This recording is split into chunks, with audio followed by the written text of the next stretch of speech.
პროექტი ძველი თბილისის საღამოები აღადგინეს. ღონისძიების პირველი საღამო 93 წლის პოეტს ვასილ გვეტაძეს მიეძღვნა.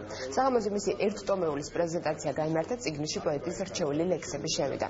საღამოს პოეტის მეგობრები, მისი პოეზიის თაყვანისმცემლები და ხელოვნების სფეროს წარმომადგენლები დაესწრნენ. ღონისძიების ორგანიზატორი მთაწმინდის რაიონის გამგეობა იყო. მუნიციპალური ორგანოს ინფორმაციით პროექტი ტრადიციული გახდება.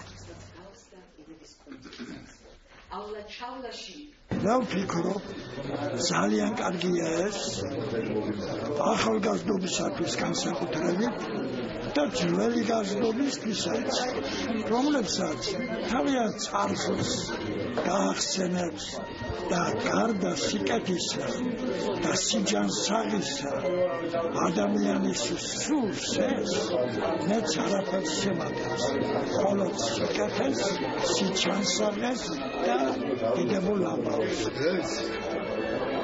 ამაზე რა იქნება ჩვენთვის? მგონი არც არაფერი. თელ საქართველოში რო გავხსენდება ეს ამბავი, რა? იქნება ულამაზესი.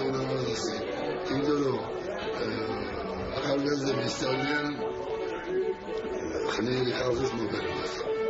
ბატონი ვასილი გახდა ჩვენთვის და იქცა შთაგონების წყაროდ, რომ მსგავსი საღამოებისა და შეხვედრების ორგანიზება დავიწყოთ, რომელიც აუცილებლად მიიღებს სისტემატურ ხასიათს, ვეცდებით ყოველ შაბათს იყოს მსგავსი შეხვედრა გამგეობის შენობაში, ან ლამაზ დარბაზში.